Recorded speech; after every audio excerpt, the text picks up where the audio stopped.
Hi everyone, this is Veronica. आज हम बात करने वाले हैं ब्रह्मपुत्रा रिवर हेरिटेज सेंटर, जिसको रिसेंटली इनागोरेट किया गया है असम में। इसके बारे में डिटेल में हम जानेंगे। आपकी कोई भी क्वेरी हो आप मुझसे कनेक्ट कर सकते हैं सोशल मीडिया पे, because I feel together we can make a huge difference. चाहे फेसबुक पे, इंस्टाग्राम पे, टेलीग्राम पे। पीडीएफ जो है वो आपको सिर्फ और सिर्फ मेरे टेलीग्राम चैनल पे ही मिलेगा। असम स्टेट एग्ज़ाम के बहुत सारे कोर्सेज हमारे साथ अवेलेबल हैं, जैसे Assam PSC, Assam SSC, Assam TET, Assam GK. EMI पे भी अवेलेबल हैं। अगर आप कोई भी जानकारी इसके बारे में लेना चाहते हैं तो जो स्क्रीन पे नंबर्स दे रखे हैं उस पर आप कॉल करके डिटेल्स ले सकते हैं। अब देखिए, रिसेंटली क्या हुआ है कि वाइस प्रेसिडेंट कौन है हमारे, वेंकैया नायडू जी। उन्होंने Mahabahu Brahmaputra river heritage centre जो है गुवाहाटी बारफुकानार टिला, उसको यानी बारफुकान्स हिलॉक, वहाँ पे इनागुरेट किया है। अब ये एक पुराना स्कॉटिश वुडन बंगलो है, स्कॉटिश टाइप वुडन बंगलो है, जहाँ पे पहले डीएम का रेजिडेंस भी हुआ करता था। 1850 से ये वहाँ पे है। इसको अब रेनोवेट करके यानी इसकी पूरी मरम्मत करके, क्योंकि पुराने जो भी घर होते हैं, बंगलोज होते हैं, ख़राब हो जाते हैं, उनकी रेनोवेशन कराई जाती है। तो इसको पूरा रेनोवेट करके इसको एक हेरिटेज सेंटर में अब कन्वर्ट कर दिया गया है। तो ये आपका करंट अफेयर है। अब हेरिटेज सेंटर है यानी वो वहाँ का कल्चर, वहाँ की हिस्ट्री, वहाँ का ट्रेडिशन, सब कुछ आप वहाँ पे विजिट करेंगे तो वो आपको पता चलेगा। अब British era bungalow turns Brahmaputra heritage centre, तो ये न्यूज़ आप देख सकते हैं, काफ़ी न्यूज़पेपर्स में भी आई है। वाइस प्रेसिडेंट ऑफ इंडिया ने ट्वीट भी किया है। Vice president inaugurating Mahabahu Brahmaputra river heritage centre on the bank of river Brahmaputra in Guwahati city. तो ये कहाँ पे, गुवाहाटी में किया गया है। अब बारफुकान एक पोस्ट थी पुराने ज़माने में, जिस तरह से आज वेरियस अदर पोस्ट्स होती हैं, जिस तरह से किसके इक्विवेलेंट थी, गवर्नर जनरल होते हैं, उस लेवल की एक पोस्ट थी जो कि अहोम किंग ने क्रिएट की थी, प्रताप सिन्हा और सुसेनगफा। ठीक है, 1603 से 1641 के बीच में। अब असम की अगर आप हिस्ट्री देखेंगे तो वहाँ पे बहुत सारी वीर गाथाएँ आपको अहोम किंगडम की देखने को मिलेंगी, क्योंकि अहोम किंगडम का असम में बहुत ज़्यादा नाम था। मुगल्स ने बहुत बार अहोम किंगडम को, जो पूरा ये असम में किंगडम था, इसको कैप्चर करने की कोशिश की, लेकिन अहोम किंगडम जो था, इन्होंने मुगल्स को नॉर्थ ईस्ट में नहीं घुसने दिया, असम में नहीं आने दिया। बहुत सारी इनके बीच में लड़ाइयाँ हुई। कभी मुगल्स कैप्चर कर लेते थे, फिर अहोम उनको फिर से वहाँ से भगा देते थे, फिर से मुगल्स आते थे, फिर से कोई ना कोई लड़ाइयाँ, कुछ बड़ी बैटल्स भी इनके बीच में हुई, कुछ छोटी छोटी जो बैटल्स हैं वो भी चलती रही। तो इस तरह से अगर आप देखेंगे अराउंड 17 टाइम्स अहोम्स ने मुगल्स को हराया होगा। और बीच में ऐसा था कि मुगल्स भी कैप्चर कर लेते थे, लेकिन अहोम किंगडम हमेशा उनको भगा डालते थे। अब ये जो हिलॉक है ब्रह्मपुत्रा रिवर के पास, एंशियंट स्क्रिप्चर्स में भी इसको मेंशन किया गया है। The hillock by Brahmaputra mentioned in ancient scriptures, कैसे, एज मंदराचल। ये कहाँ से है, जहाँ पे अहोम जनरल लचित बारफुकान ने लॉन्च किया था बैटल ऑफ सरायघाट। तो ये जो मैं अहोम्स और मुगल्स के बीच की टसल के बारे में आपको बता रही हूँ, एक इनके बीच में बहुत बड़ी प्रोमिनेंट बैटल थी, और भी बहुत सारी बैटल्स हुई थी, लेकिन एक प्रोमिनेंट बैटल थी जिसका नाम था battle of Saraighat. Okay, battle of Saraighat, ये असम पीएससी के लिए भी इम्पॉर्टेंट है। मार्च 1671 में, जहाँ पे मुगल्स को मुँह की खानी पड़ी थी, वो हार गए थे। ओके, तो बैटल ऑफ सरायघाट आप हमेशा याद रखिए, क्योंकि इस पे सवाल ज़रूर आ सकता है। अब सरायघाट की बात हो रही है तो हम इस बैटल के बारे में बात करेंगे। और वैसे भी जब हेरिटेज की बात हो रही है ब्रह्मपुत्रा वैली के पास में, तो ये सब हेरिटेज आपको इस सेंटर में मिलेगा। अब सरायघाट को कहा जाता है greatest naval battle ever fought in a river. तो ये एक नेवल बैटल थी, ब्रह्मपुत्रा पे के आसपास लड़ी गई सरायघाट की बैटल, और इसको ग्रेटेस्ट नेवल बैटल भी आज तक का कहा जाता है। कैप्टन आर्कीबाल बोगले, जो असिस्टेंट कमिश्नर और कलेक्टर थे कामरूप डिस्ट्रिक्ट के 1850s में, उन्होंने ये जो बंगलो है जिसको हेरिटेज सेंटर में कन्वर्ट किया है, उन्होंने इस बंगलो को 1850 में बनाया था। और इंडिपेंडेंस के बाद यहाँ पे, जैसे मैंने आपको बताया, 2011 तक ये डिप्टी कमिश्नर का रेजिडेंस हुआ करता था। 2011 के बाद उसको बंद कर दिया गया और अब ये एक ग्रैंड ट्राइब्यूट है मैजेस्टिक रिवर ब्रह्मपुत्रा को, और उसका सिग्निफिकेंस, ब्रह्मपुत्रा का बहुत सिग्निफिकेंस है पूरे रीजन में। और ये ब्रह्मपुत्रा रिवर हेरिटेज सेंटर को सेटअप किया गया है इस 150 ईयर ओल्ड बंगलो में। अब सेंटर ने, इस बंगलो में अगर आप विजिट करेंगे जब इस हेरिटेज सेंटर में, तो आपको क्या क्या मिलेगा? History of battle of Saraighat, Saraighat की पूरी हिस्ट्री क्या है वो आपको देखने को, जानने को मिलेगी। Heritage एसमीज war boats, amphi theatre है, एग्जीबिशन स्पेस है, कैफेटेरिया है, 2 व्यूइंग डेक्स हैं, और बाकी की अट्रैक्शंस में आपको ट्रेडिशनल फिशिंग इक्विपमेंट्स देखने को मिलेंगे, पुराने फोटोग्राफ्स, आर्टिफैक्ट्स, जो भी हिस्ट्री ऑफ गुवाहाटी से रिलेटेड है वो आपको इस हेरिटेज सेंटर में मिलेगा। और यहाँ पे काफ़ी textile designs, ethnic motifs, indigenous musical instruments, communities जो भी बैंक्स ऑफ ब्रह्मपुत्रा के आसपास रही, तो ये सब आपको यहाँ पे जानने को मिलेगा। अब हम बार बार अहोम किंगडम के बारे में बात करें तो अहोम किंगडम के बारे में मैं आपको बताती हूँ।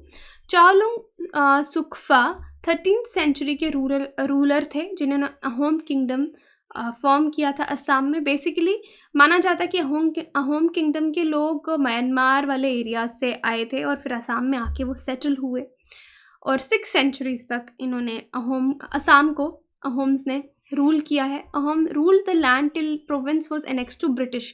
तो फाइनली अहोम किंगडम आपका कब ख़त्म होता है कि जब असम एनेक्स्ड हो जाता है ब्रिटिशर्स के द्वारा 1826 में, तब एक ट्रीटी साइन की गई थी, ट्रीटी ऑफ यानदबू। उससे पहले तक अहोम किंगडम आपका असम में था। Ahom created new state by suppressing older political system. तो पहले एक पुराना पॉलिटिकल सिस्टम था भूयांस का, लैंडलॉर्ड्स का जो सिस्टम था, अहोम ने उसको ख़त्म किया और अपना किंगडम इस्टेब्लिश किया।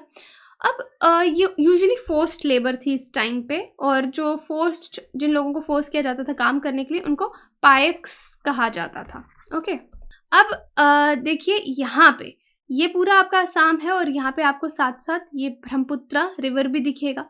अहोम किंगडम यहाँ पे आप देख सकते हैं, ये पूरा एरिया जो आपका था ये अहोम किंगडम का था। फाइनल ईयर्स आपको ग्रीन कलर में दिखेंगे कि अहोम किंगडम कहाँ कहाँ तक था। पोइट स्कॉलर्स को उस टाइम पे ग्रांट्स दिए जाते थे, थिएटर काफ़ी इनकरेज किया जाता था, काफ़ी सारे संस्कृत के काम को लोकल लैंग्वेज में कन्वर्ट किया गया था अहोम किंगडम के टाइम पे। हिस्टोरिकल वर्क्स जो थे उनको पहले आप कह लीजिए आसामीज़ में भी लिखा गया, जिनको हम बुरानजीज़ कहा जाता है, उनको लिखा गया पहले अहोम लैंग्वेज में, फिर आसामीज़ में लिखा गया। अब battle of Saraighat Ahom kingdom की बहुत ही फेमस बैटल है, और ये एक नेवल एंगेजमेंट थी ब्रह्मपुत्रा रिवर सरायघाट में between Mughal empire and Ahom kingdom 1671 में।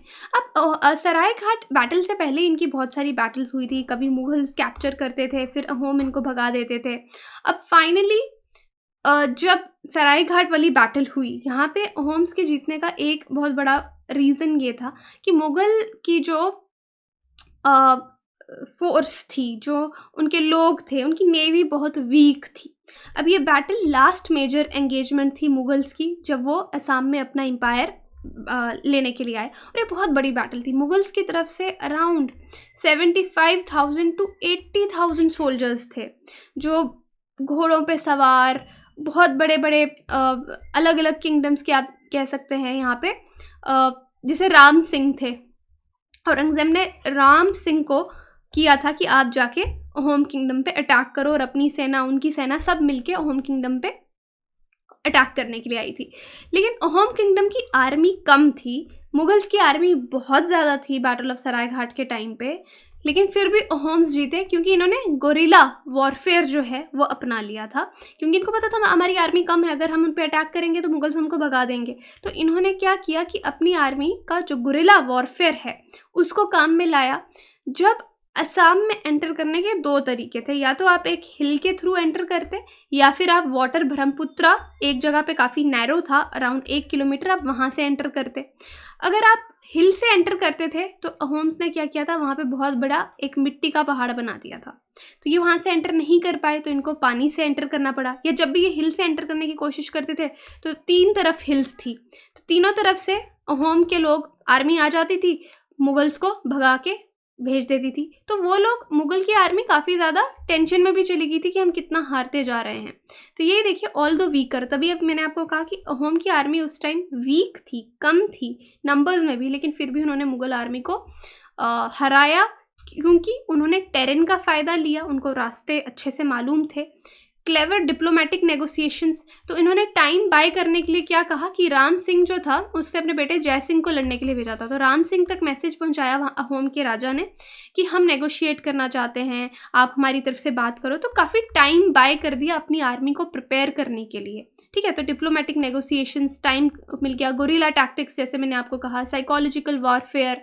लेकिन जब इनकी आर्मी तैयार होगी तब राम सिंह को कहा कि भाई तुम तो सिर्फ एक नौकर हो, औरंगजेब को भेजो हमसे बात करने के लिए, हम तुमसे क्यों बात करें। तब राम सिंह को गुस्सा आया और उसने एकदम से अटैक किया, लेकिन तब तक अहोम की आर्मी रेडी हो चुकी थी, अहोम किंगडम की।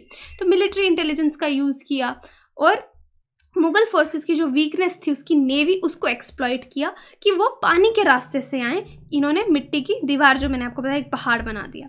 अब last phase two battle of Saraighat का 1671 में था, जब मुगल्स ने आसामीज पे अटैक किया रिवर ऑफ सरायघाट से। Many Assamese soldiers began losing their will to fight. तो यानी ये कहाँ से कौन सा पानी क्रॉस करना चाहते थे, सरायघाट एरिया में जहाँ पे पानी था वहाँ से क्रॉस करके आने थे, तभी इसको बैटल ऑफ सरायघाट कहा जाता है।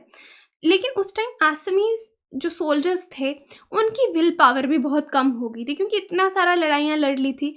उस टाइम लचित थे, ठीक है। उन्होंने ये कॉल किया और उनको मोटिवेट किया कि नहीं, हमको आखिरी सांस तक लड़ना है, और उसका ये रिजल्ट हुआ कि सोल्जर्स, आसामी सोल्जर्स आखिरी सांस तक लड़े और मुगल्स को हराया।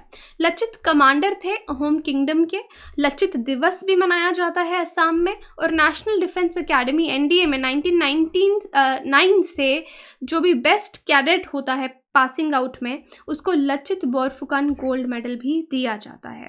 तो आप यहाँ पे इस बैटल ऑफ सरायघाट और अहोम किंगडम के बारे में यहाँ पे समझ सकते हैं। After math battle of Saraighat का यही रहा। लचित बोरफुकन, नेचुरल डेथ हुई उनकी 1672 में, 1 साल बाद सरायघाट बैटल के, और अहोम मुगल कन्फ्लिक्ट उसके बाद आपके ख़त्म हो गए। और फाइनली एनेक्सेशन, अगर आप देखेंगे, बाद में ब्रिटिशर्स के द्वारा अहोम किंगडम का हुआ। अब ब्रह्मपुत्र रिवर की जो हम बार बार बात कर रहे हैं, और देखिए ये कहाँ से ओरिजिनेट होता है, Siang. It originates under the name of Siang और दिहांग। तो ब्रह्मपुत्र को ही सियांग या दिहांग कहा जाता है from Chemayungdung glacier of Kailash range near Mansarovar lake. ये एक फैक्ट है इसके बारे में। इंडिया में west of Sadiya town in Arunachal Pradesh Brahmaputra India में एंटर होता है। ट्राइब्यूटरीज कौन सी हैं इसकी, दिबांग, लोहित, सियांग, बुरही, दिहिंग, तिस्ता, धनसारी। ये आपको याद रखना है। तो यहाँ पे आप मैप में भी देख सकते हैं कोर्स ऑफ द रिवर और कैसे कैसे इसकी जो ट्रिब्यूटरीज हैं वो आपको नजर आएंगी। अब ये ब्रह्मपुत्र जो है पेरिनियल रिवर है, पूरे साल इसमें पानी रहता है। इसके अलग कैरेक्टरिस्टिक्स हैं। 2 बार फ्लडिंग भी होती है इसमें। एक बार तो हिमालयन स्नो जब मेल्ट होती है तब इसमें फ्लडिंग होती है समर्स में, और दूसरा मॉनसून फ्लोज में ब्रह्मपुत्र में काफ़ी पानी भर जाता है। तो खैर यही था आज का लेक्चर हमारा, कि हमने देखा कि हेरिटेज सेंटर बनाया गया है, तो उसके पीछे का थोड़ा हिस्ट्री, बैटल ऑफ सरायघाट पे हमने बात की। अब यहाँ पे सवाल है आपके लिए, consider the following statements about Ahom kingdom. Chaolung Sukaphaa was 13th century ruler who founded the Ahom kingdom. Treaty of Yandabu was signed between British and Mughals. तो आप बता सकते हैं कौन सा स्टेटमेंट सही है, कमेंट सेक्शन में या फिर टेलीग्राम पे पोल में ज़रूर पार्टिसिपेट करके देखिए। बाकी आप वेबसाइट हमारी विजिट कर सकते हैं, एप्लीकेशन डाउनलोड कर सकते हैं कोर्सेज़ की जानकारी के लिए। कोर्सेज़ EMI पे भी अवेलेबल हैं। Thank you so much.